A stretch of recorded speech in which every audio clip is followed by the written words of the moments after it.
Hello नमस्कार साथियों, मैं आपका साथी संजय रत्ती और मैं आप सभी का हमारे YouTube प्लेटफॉर्म धरौड़ा पेशेस पे हार्दिक स्वागत करता हूं। आशा करता हूं आप सभी स्वस्थ मंगल कुछ लोग बढ़िया तरीके से तैयारी कर रहे होंगे।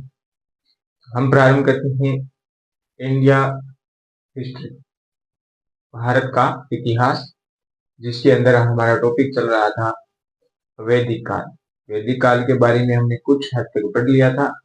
आज उससे आगे पढ़ने वाले हैं वैदिक काल। अपने आप में जब काल लगता है ना वैदिक के आगे, तब आपको समझना है कि 1500 बीसी से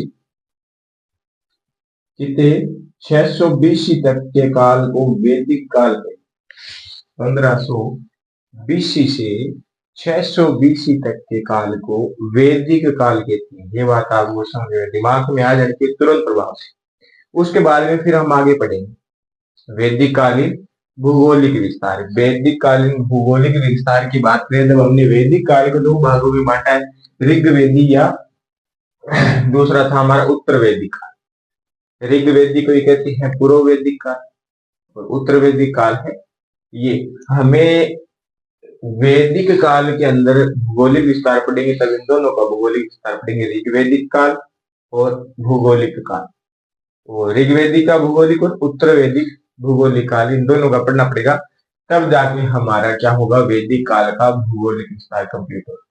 प्रारंभ करते हैं ऋग्वेदिक भूगोलिक विस्तार से, फिर उत्तर वैदिक भूगोलिक विस्तार पढ़ेंगे। तो सबसे पहले हम बात करें मेरे साथियों किसकी, वैदिक काल की। इसी की तो बात करें। इस वैदिक काल के अंदर हमारा टॉपिक जो रहने वाला है, वो प्रकरण जो रहेगा हमारा, वो क्या रहेगा, भूगोलिक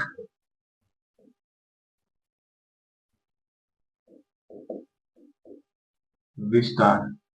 यही है, इसमें हमें पढ़ना है। सबसे पहले हम बात करें ऋग्वेदिक की।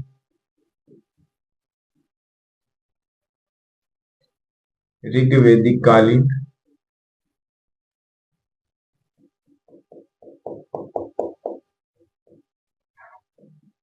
भूगोलिक विस्तार, यही तो पढ़ना है। इधर हम बात करें उत्तर वैदिक की। उत्तर वैदिक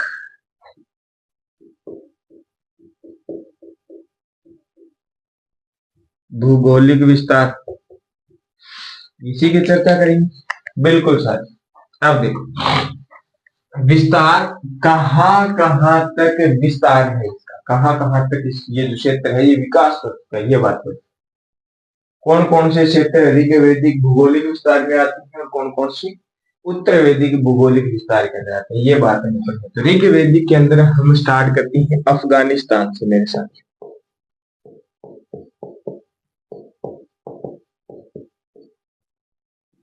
कहां से प्रारंभ करेंगे, अफगानिस्तान से बात करेंगे।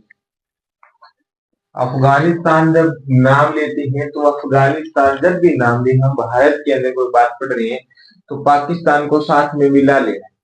पाकिस्तान का कुछ हिस्सा जो है वो साथ में आता है, तो लिखते हैं पाकिस्तान का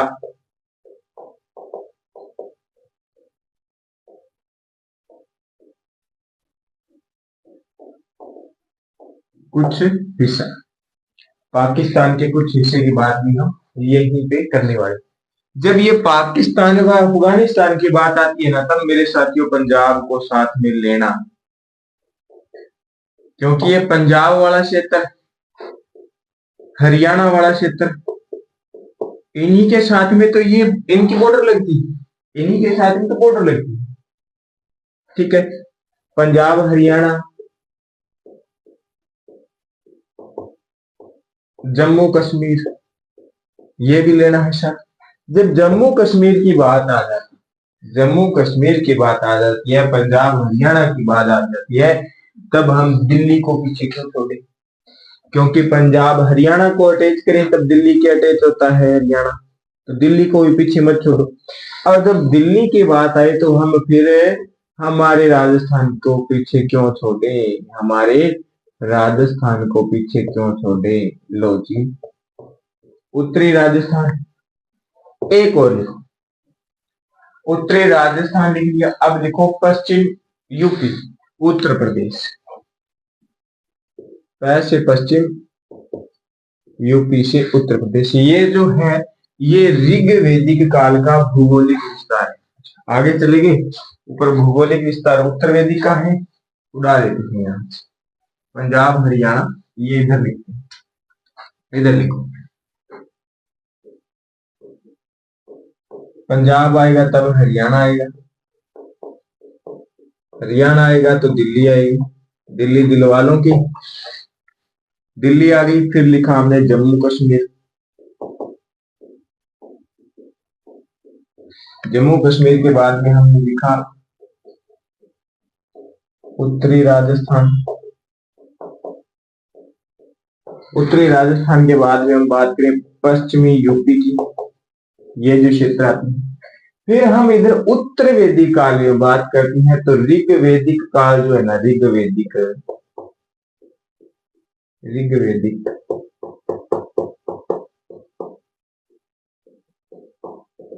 भूगोलिक विस्तार, जो ऋग्वैदिक भूगोलिक विस्तार यानी अफगानिस्तान, पाकिस्तान का कुछ हिस्सा, पंजाब हरियाणा दिल्ली जम्मू कश्मीर, इसके बाद में हम उत्तरी राजस्थान की बात करें और पश्चिम यूपी की बात करें तो ये जो क्षेत्र है ये साथ में उधर है, ये ही क्षेत्र साथ में उधर है। जैसे मान के चलो, मैं आपको एक डायग्राम से दिखाता हूँ कि जैसे ये जो क्षेत्र है ये मान के चलो ऐसा क्षेत्र होगा, ऐसा क्षेत्र है, ये क्या है, ये ऋग्वैदिक काल का, ऋग्वैदिक काल का भूगोलिक विस्तार है। यहां तक ऋग्वैदिक काल जो है यहां से यहां तक फैल गया, ठीक है। इसके बाद में जब उत्तर वैदिक काल करती है तो उत्तर वैदिक काल के अंदर ऐसे आगे और बढ़ोतरी हो जाती है, आगे और विकास हो जाता है। ये तो है उत्तर वैदिक काल, उत्तर वैदिक भूगोलिक विस्तार की बात करें और इसकी करें ऋग्वैदिक। जब इन दोनों को मिलाती हैं, एक करती हैं, एक करने से क्या हो जाता है, ये हो जाता है मेरे साथियों वैदिक साहित्य या वैदिक संहिता। ऋग्वैदिक और उत्तर वैदिक को मिलाने के बाद में होता है वैदिक संहिता या वैदिक काल या वैदिक साहित्य। तो अब ये जो ऋग्वैदिक यानी अफगानिस्तान पाकिस्तान का कुछ हिस्सा, पंजाब हरियाणा दिल्ली जम्मू कश्मीर उत्तर राजस्थान व पश्चिम यूपी जो है, ये यहाँ तक का जो क्षेत्र है ये ऋग्वैदिक भूगोलिक विस्तार में। इसके बाद में इस क्षेत्र को तो साथ में लेना ही, ये जो क्षेत्र है ये साथ में है। अब इस क्षेत्र में देखें क्या क्या आता है उसकी बात करते हैं। उसकी बात करें तो आप लिखो मेरे साथियों गंगा यमुना दोआब क्षेत्र, गंगा यमुना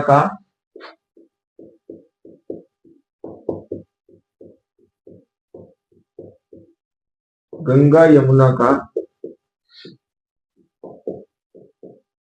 दोआब जो क्षेत्र है ये उत्तर वैदिक काल के अंदर सम्मिलित है मेरे साथियों। ऋग्वैदिक भूगोलिक विस्तार अफगानिस्तान पाकिस्तान जम्मू कश्मीर दिल्ली पंजाब हरियाणा राजस्थान यूपी, इन क्षेत्र के साथ में गंगा यमुना का दोआब जो क्षेत्र है ये भी साथ में मिल गया। फिर बात करें जब गंगा यमुना तक पहुंच जाती है तब हम बात करते हैं मेरे साथियों बिहार का जो क्या लिख रहा हूं मैं,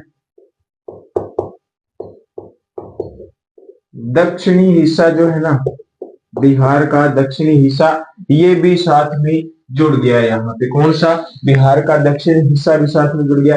फिर लिखो विंध्याचल, विंध्याचल पर्वत, ब्रैकेट में लिख लेना नर्मदा नदी, विंध्याचल पर्वत ब्रैकेट में नर्मदा नदी।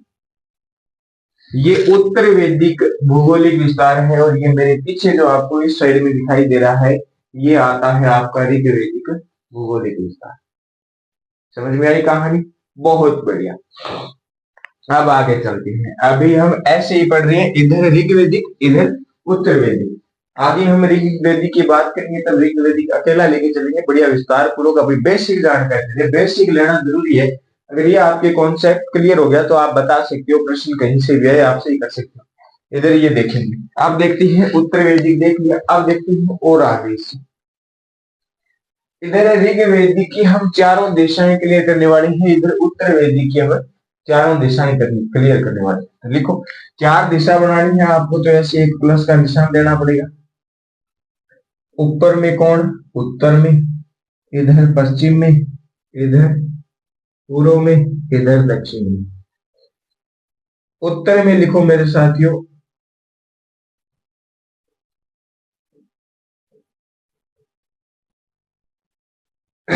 तुर्कमेनिस्तान, तुर्कमेनिस्तान लिख दिया उत्तर में। इसके ठीक सामने यानी दक्षिण में क्या आएगा? अरावली। दक्षिण में क्या आएगा? अरावली। इधर हम जब पूरा पश्चिम में जाएंगे तब क्या आता है? अफगानिस्तान आता है।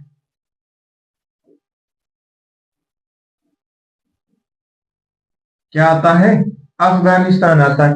जब हम पूर्व में आ जाएंगे, जब हम पूर्व में आ जाएंगे तब क्या आएगा? इस साइड में आ जाएंगे तब इस ये जो क्षेत्र है यहां से पूर्व का बिंदु निकालो, पॉइंट निकालो, बिंदु पॉइंट। ऋग्वेदिक काल के अंदर यहां से पॉइंट निकालना, निकालो। पश्चिम में अफगानिस्तान। पूर्व की जब हम बात करें तो हम कहेंगे गंगा यमुना, यानी ये जो यूपी है ना, इस यूपी की बात करेंगे हम। इस यूपी के अंदर आगे विस्तार पूर्वक जाए तब बात करेंगे हम गंगा यमुना। लो, उत्तर के अंदर तुर्कमेनिस्तान, पश्चिम के अंदर अफगानिस्तान, दक्षिण में अरावली और पूर्व में यूपी क्या पश्चिम यूपी। फिर सेम डायरेक्शन इधर बनाते हैं। अब उत्तर पश्चिम पूर्व नहीं लिखो, सीधा लिखते हैं ना। उत्तर की बात करें कि उत्तर वैदिक के अंदर उत्तर में जो पॉइंट है वो कौन सा है मेरे साथियों? वो आता है हिमालय। अब कुछ समझ में आया? इधर का जब हम उत्तर पॉइंट उठाएंगे उत्तर का तब हिमालय आएगा, इधर का उठाएंगे तब आएगा तुर्कमेनिस्तान। यानी अलग अलग भौगोलिक विस्तार की बात करें, दिशाएं देखें तब अलग अलग हो जाता हो रहा है। यहीं से पता चलता है कि इस उत्तर वैदिक के तो उत्तर में आता है हिमालय और उधर आता है तुर्कमेनिस्तान। अलग अलग है दोनों बात, अलग अलग है दोनों बात। इसके दक्षिण में आती है अरावली ऋग्वेदिक के, यहाँ पे क्या आने वाला है? यहाँ पे आने वाला है विंध्याचल। क्या आया? विंध्याचल। यहाँ पे वही आने वाला है मेरे साथियों, अफगानिस्तान।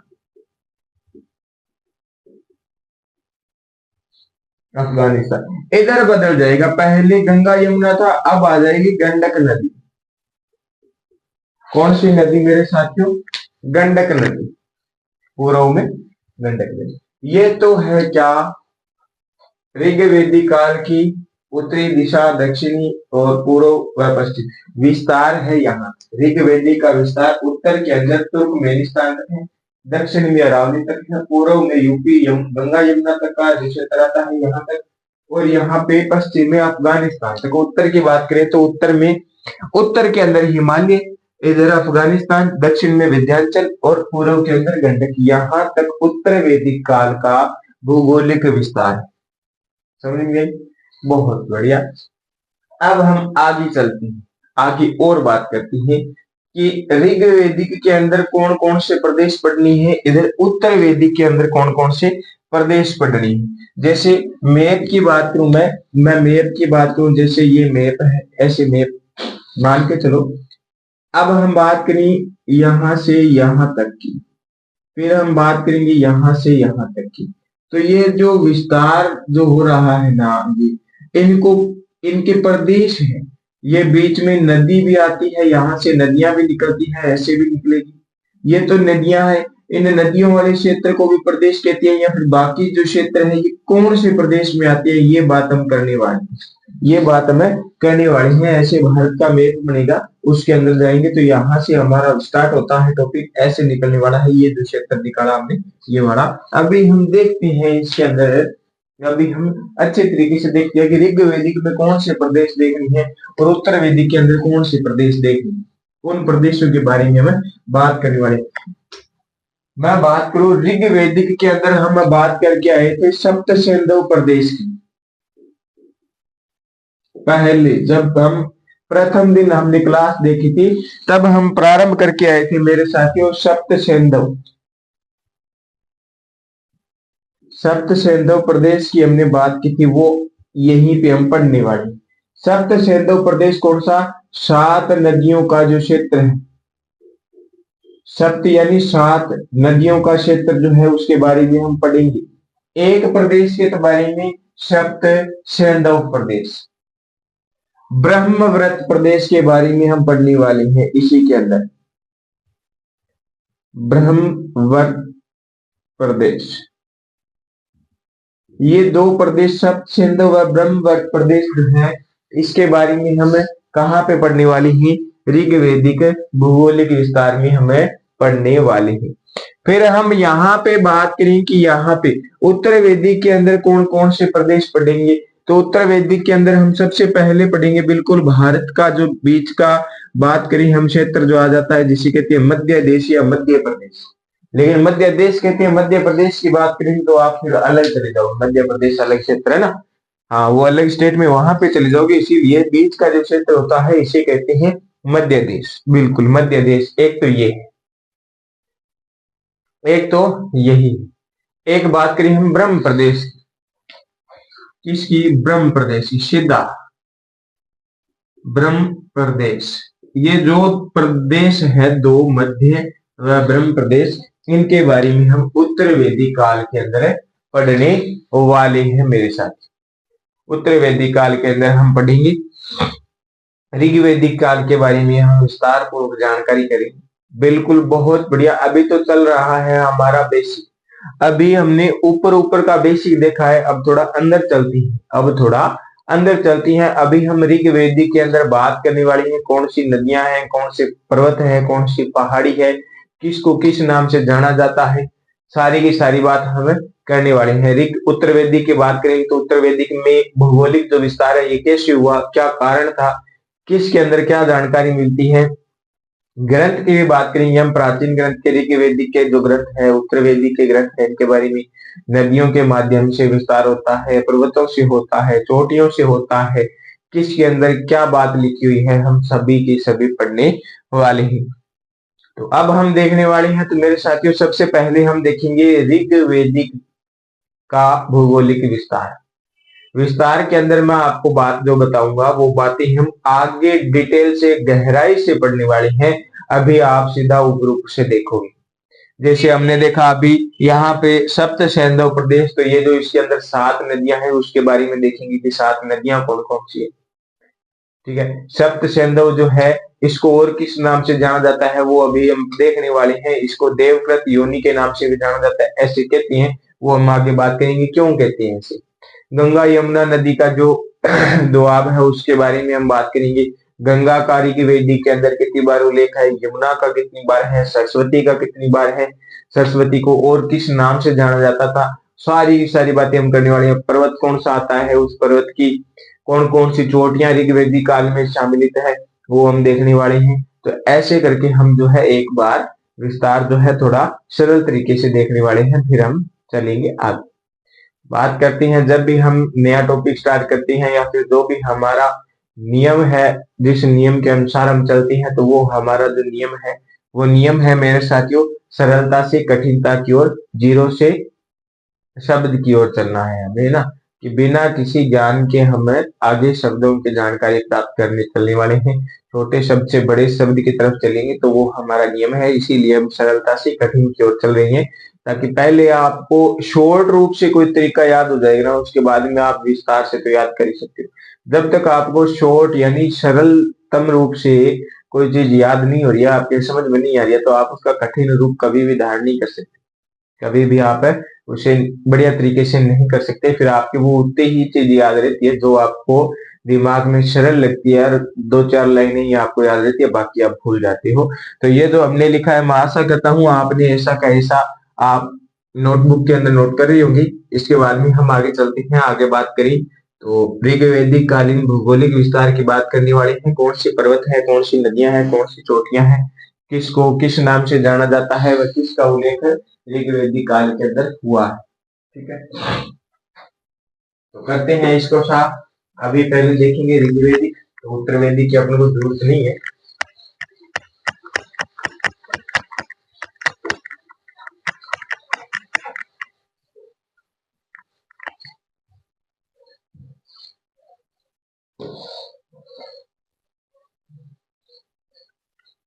ऋग्वेदिक भूगोलिक विस्तार की बात आती है मेरे साथियों, तब आपको क्या करना है, तब आपको वो ही ऋग्वेदिक का जो टाइम पीरियड है वो कितना है मेरे साथियों, वो है हमारा 1500 बीसी से 1000 बीसी तक का जो टाइम पीरियड है ये ऋग्वेदिक का है। और 1000 से 600 बीसी तक का जो टाइम पीरियड है वो आता है मेरे साथियों उत्तर वैदिक काल का। किसका? उत्तर वैदिक काल का। तो ऋग्वेदिक काल का टाइम पीरियड आपके सामने है।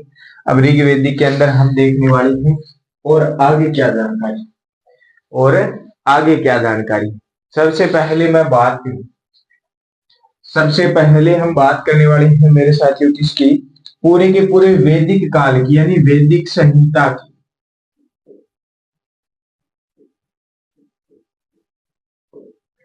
वैदिक संहिता के अंदर मैं लिखने वाला हूं दो बात, या आप भी नोट डाउन करके लिख लेना। वैदिक संहिता में 31 नदी, कितनी नदी?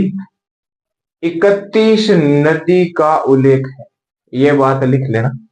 31 नदियों का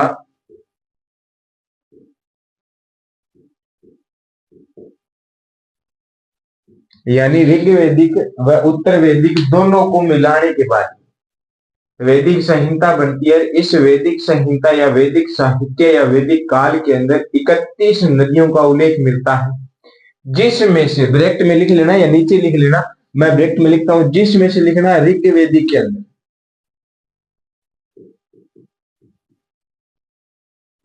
जो ऋग्वेदिक काल है इस ऋग्वेदिक के अंदर बात करी, इसी ऋग्वेदिक के अंदर बात करी, तो इसी ऋग्वेदिक के अंदर 25 नदियां,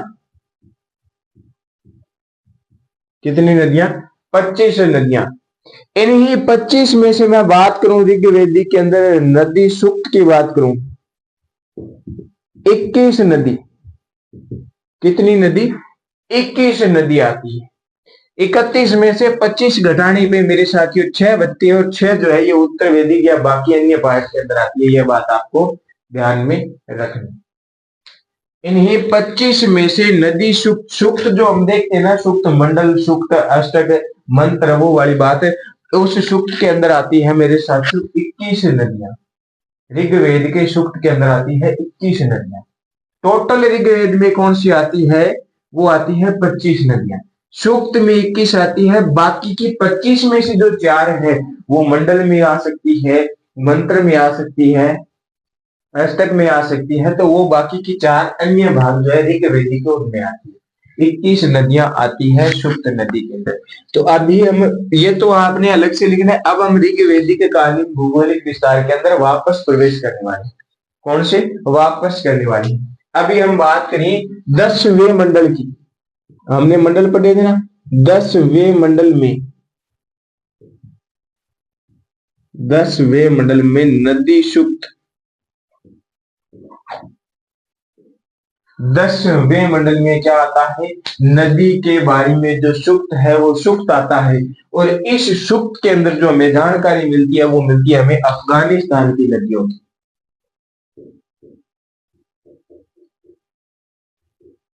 कौन से क्षेत्र की?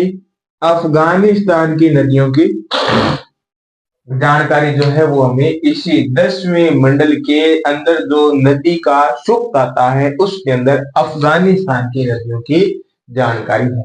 सबसे पहले मैं बात करूं कुब्बा, कौन सी? कुब्बा।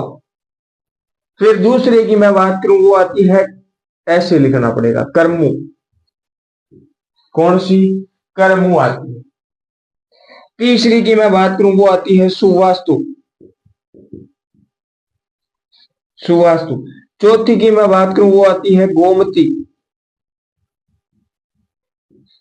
ये जो कुब्बा है ये कौन सी है? काबुल। ये जो कुरमम है इसको कहते हैं कुर्रम। क्या कहते हैं इसको? इसको कहती है कुर्रम। और ये सवास्तु है, ये वास्तव में सवात है, ये है इनके, ये तो प्राचीन नाम है, ये बाद के नाम है जो कालांतर में हम लेती। ठीक है, इन नदियों की जानकारी जो है ये नदी सूक्त यानी 10वें मंडल के नदी सूक्त के अंदर आती है, अफगानिस्तान की जो नदियां हैं ये। इसके बाद में हम देखने वाले हैं, हमने देखा था सप्त सिंधु प्रदेश, 7 नदियों का जो क्षेत्र है उसको कहते हैं सप्त सिंधु। तो वो लिखते हैं सप्त सिंधु।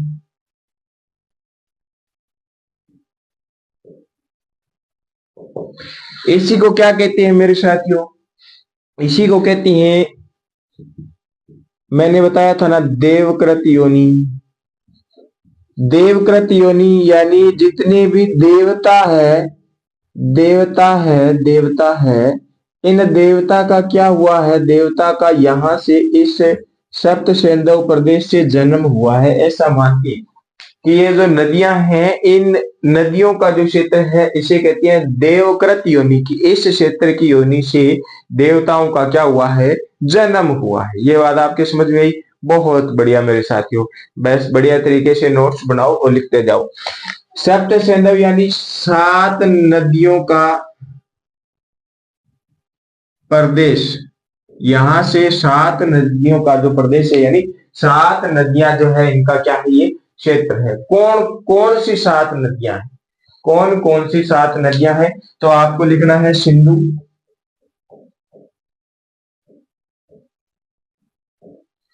क्या लिखना है?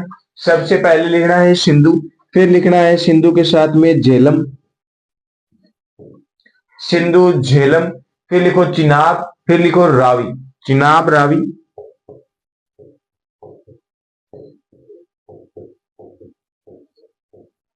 फिर लिखो व्यास।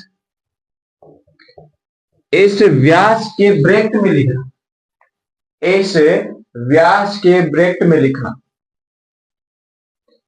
इसके ब्रैकेट में लिखना मृदभद्रा या मृदभद्रा, मृदभद्रा,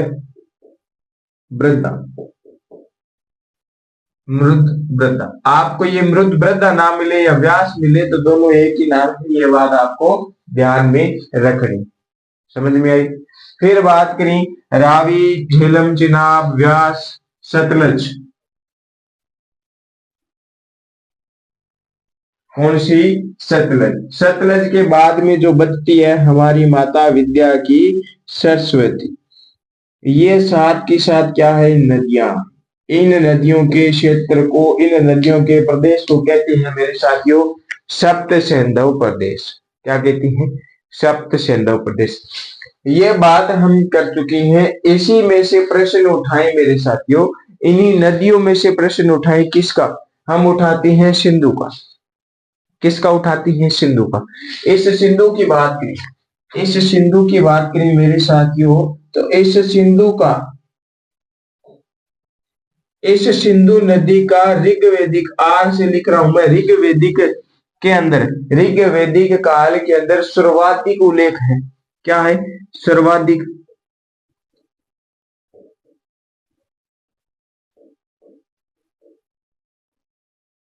अब आपसे कोई पूछ ले कि ऋग्वेदिक में कौन सी नदी का सर्वाधिक उल्लेख मिलता है, सर्वाधिक बार उल्लेख मिलता है, तो सिंधु का।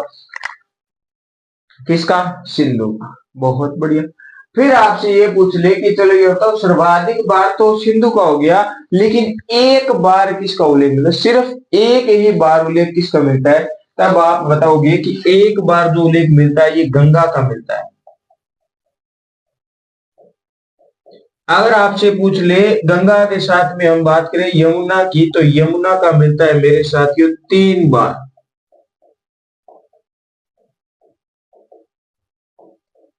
कितनी बार उल्लेख मिलता है यमुना का? यमुना का मिलता है मेरे साथियों 3 बार उल्लेख मिलता है।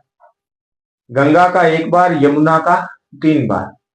सिंधु नदी की बात करें तो सर्वाधिक बार उल्लेख मिलता है। फिर हम इसी में से नदी उठाती है, कौन सी? सरस्वती नदी। कौन सी नदी उठाती है? सरस्वती नदी। इस नदी का कुछ क्षेत्र है या इस नदी को अन्य किस शब्दों के नाम से उल्लेखित किया गया है, इसके बारे में हम बात करने वाले हैं। तो हम यहाँ पे लिखते हैं सरस्वती नदी के बारे में।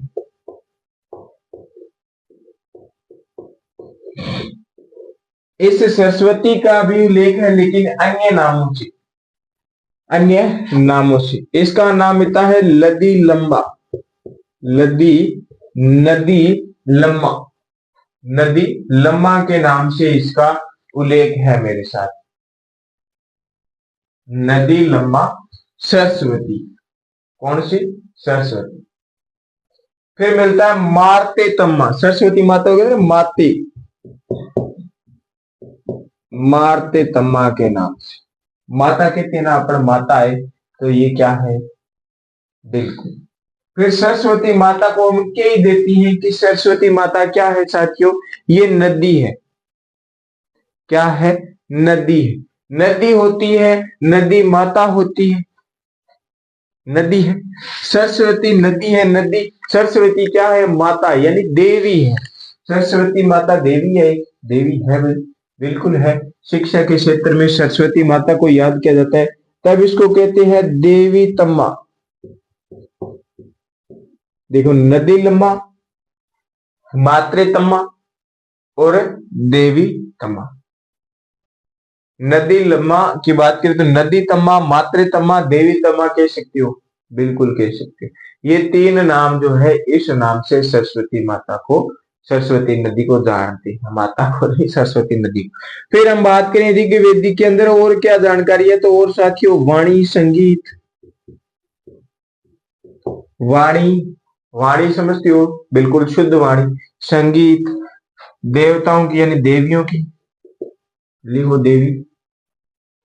फिर बात करें और अभी हम पढ़ रही हैं ऋग्वेदिक के अंदर कितनी नदियां? 21 नदियां हैं। तो नदियों में अग्रवती है, बिल्कुल आगे है नदियों में, क्योंकि सबसे ज्यादा नदियां यहीं पे है। नदियों में अग्रवती, नदियों में अग्रवती। ये तो बात करी हम किसके अंदर? इन क्षेत्रों की जो जानकारी है या इन विषयों पे बात करें तो इनकी जानकारी हमें ऋग्वेद से मिलती है। इसी के अंदर एक और लिख लेना, इसी के अंदर एक और लिख लेना, तीव्र बुद्धि प्रदान होती है। कौन सी? तीव्र।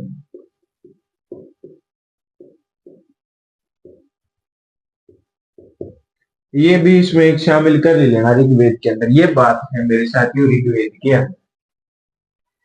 ये तो हो गई बड़ी बड़ी बातें। अभी हमने बात की थी नदी, पर्वत, चोटियां भी हम देखने वाली हैं, तो हम बात करें किसकी? पर्वत की बात करते हैं।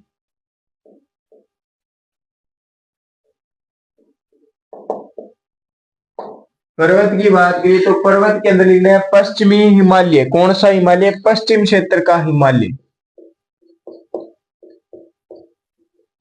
फिर इस पश्चिम क्षेत्र का जहां पे हिमालय है वहां पे चोटियां भी होगी। देखो, ये जो पश्चिम हिमालय है इसी को हिमवंत कहते हैं। फिर इसकी चोटियां भी देखेंगे, जहां पे हिमालय है वहां पे चोटियां भी है मेरे साथियों। तो चोटी कौन सी है? मुंजवंत है, शिलावंत है, अर्जिक है, और उसके बाद सुशोष है और सरियानावत है। फिर समुद्र स्थल की बात, मरुस्थल की बात करें तो ऋग्वेद के अंदर मरुस्थल का धानवन के नाम से उपयोग हुआ है, धानवन शब्द के नाम से। हम जब इतिहास पढ़ते हैं और जब दुर्ग व किले की बात करते हैं, जब वो जो दुर्ग होता है जो मरुस्थल के अंदर, रेतीले स्थल के अंदर स्थित होता है, उसको कहते हैं धानवन श्रेणी के अंदर, शुक्र नीति के अनुसार। फिर हम जब ये पढ़ी तो फिर समुद्र की बात करेंगे। समुद्र का ऋग्वेद में जो शब्द है वो आता है प्रावत। अपर पूर्व व सरस्वत व श्रेयानावत के बारे में हम ऋग्वेद में पढ़ने वाले हैं मेरे साथियों। ये तो आ गई ऋग्वेद की बात। अब हम बात करें उत्तर भौगोलिक विस्तार की, उत्तर वैदिक भूगोलिक विस्तार की बात करते हैं। तो थोड़ा बहुत रहा है वो भी हम साथ में देख ही लेते हैं, उसके बाद में हम आगे बढ़ने वाली हैं। जानकारी से सारी बातें ऋग्वेदिक काल के अंदर, सॉरी, वैदिक काल में या वैदिक संहिता, वैदिक साहित्य के अंदर देखने वाले हैं। वैदिक काल को हमने सर्वप्रथम दो भागों में बांट के पढ़ा था। दो भाग कौन कौन से थे मेरे साथियों? जो दो भाग थे, एक तो आता है ऋग्वेदिक जिसी को कहती है पूर्व वैदिक, और दूसरा आता है उत्तर वैदिक। उत्तर वैदिक के बारे में हम पढ़ेंगे भौगोलिक विस्तार के अंदर। जैसे अभी ऋग्वेदिक पढ़ा है ऐसे ही हम उत्तर वैदिक पढ़ने वाले हैं। उत्तर वैदिक का जो विस्तार है, भौगोलिक विस्तार, इसके दो कारण मिलते हैं कि इसका जो भौगोलिक विस्तार है जो इन कारणों से हुआ है उनके बारे में हमें चर्चा करने वाले हैं। तो करते हैं बात मेरे साथियों किसकी,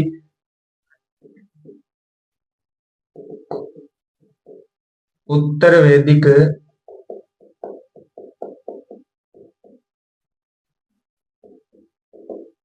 भौगोलिक विस्तार।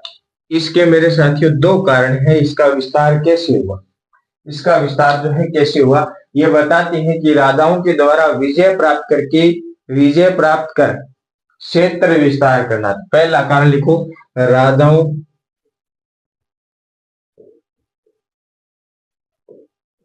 द्वारा युद्ध में विजय प्राप्त होती है, युद्ध में विजय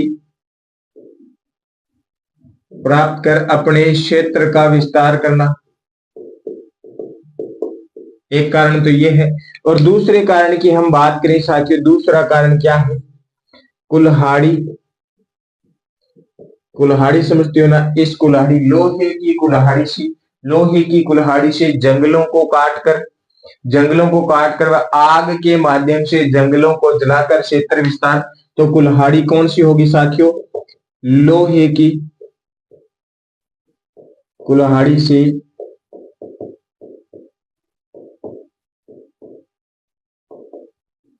जंगलों को काट कर वह आग से जंगलों को जलाकर क्या करेंगे, ये अपने क्षेत्र का विस्तार करते हैं। ये आर्यों की बात करिए, हम कहते हैं ना सिंधु घाटी का जो पतन हुआ, सिंधु घाटी सभ्यता जब पढ़ते हैं उसका पतन कहते हैं आर्यों के आने से हुआ था, आर्यों ने किया था। तो वही कारण है। अब आर्य आ गए हैं, आर्य में राजा महाराजाओं की बात करें, कुल्हाड़ी से जंगलों को काटकर आग से जलाकर, ये आग से जलाकर जो है ना, ये कहानी हमें इसी उत्तर वैदिक काल के एक ग्रंथ के अंदर मिलती है जिसका नाम आता है शतपथ ब्राह्मण। इस शतपथ ब्राह्मण के अंदर जो जानकारी मिलती है वो मिलती है विदहद माधव व गौतम, विदहद माधव व गौतम जो है ये मिलता है, इसका नाम राहाणु, क्या नाम मिलता है, गौतम राहाणु। गौतम राहाणु जो है राहगुण मिलता है। ये विदत माधव जो है इनका पुरोहित है गौतम राहगुण। इनके बात करें कि ये जो विदत माधव है इनके मुख से आग निकली थी, आग का नाम लिया था इन्होंने, श्रेय आग का नाम लेती है, जो क्या करती है, श्रेय आग जो होती है वो कभी खत्म नहीं होती, बुझती नहीं है, बुझ देनी पक देनी, आग बुझ गई क्या, वो आग जो है ये खत्म नहीं होती। और विदत माधव ने उस श्रेय आग का अपने मुख से नाम लिया और इनके मुख से वो आग का गोला निकला, वो गोला निकल के जंगलों में गया, जंगलों को नष्ट कर दिया। और उसके बाद में ये जो गोला है ये बंद कैसे हुआ, ये बंद होने का कारण जो है ये मैं आपको बताऊं, ये एक नदी के अंदर जाके गिरता है, एक नदी के अंदर जाके गिरता है, सदा सदा नीरा नदी के अंदर जाके गिरता है, यानी गंडक नदी के अंदर जाके गिरता है, जिसके कारण ये आग का गोला, आग जो है ये खत्म हो गई थी। लेकिन इसने जंगलों को नष्ट कर दिया था, लेकिन इनका क्या हो गया, क्षेत्र विस्तार हो गया था। ये तो हम बात कर चुके हैं क्षेत्र विस्तार की। इसके बाद में हम देखें इसको पढ़ना क्या है, इसमें पढ़ना क्या क्या है उसके बारे में बात करें। तो एक तो ये जो जानकारी है यहीं से स्टार्ट कर देते हैं। पहले हम सबसे पहले इसी के बारे में पढ़ेंगे, शतपथ ब्राह्मण के बारे में पढ़ेंगे, जिसके अंदर गौतम राहुगण या राहागुण के बारे में, विदत माधव के बारे में पढ़ने वाले हैं। विदत माधव इसी को कहते हैं विदत माधव, इसके बारे में पढ़ेंगे। इसके बाद में हम बात करेंगे नदी के माध्यम से विस्तार हुआ था, नदी के माध्यम से विस्तार हुआ था। इसमें आती है रेवा नदी, कौन सी नदी आती है, रेवा नदी आती है। दूसरी नदी आती है सदा नीरा, दूसरी नदी आती है सदा नीरा। इसी सदा नीरा नदी को कहते हैं गंडक नदी, जिसके अंदर आग का गोला जाके गिरा था, इसी नदी को कहते हैं गंडक नदी। और इसी जो यहाँ पे गोला जाके गिरा था, इसके बाद में जो यहाँ का पूर्व का क्षेत्र है, ये कहते हैं कि हमारी बाउंड्री उत्तर वेदी की बाउंड्री यहाँ तक है, इसके आगे बाउंड्री नहीं है क्योंकि हमारा विस्तार नहीं हुआ था। ये बात भी मिलती है। तो ये आगे सदानीरा रेवा नदी जो है, इस रेवा नदी को ही कहते हैं नर्मदा नदी। बात में ध्यान में रख लेना, पहले इसका नाम जो था रेवा शब्द का उपयोग हुआ है हमारे उत्तर वैदिक काल के अंदर। तो ये नर्मदा नदी व गंडक नदी के बारे में हम नदियों के अंदर पढ़ने वाले हैं। फिर हम बात करें पर्वत की मेरे साथियों, किसकी बात करें? 3 नंबर पे बात करते हैं हम पर्वत की। पर्वत कौन सा पढ़ेंगे? ऊपर हम ऋग्वेदिक काल के अंदर पढ़ के आए हैं मेरे साथियों, जो पर्वत है वो हिमाचल हिमालय था, पश्चिमी हिमालय था। यहाँ पे हम पढ़ेंगे पूर्वी हिमालय।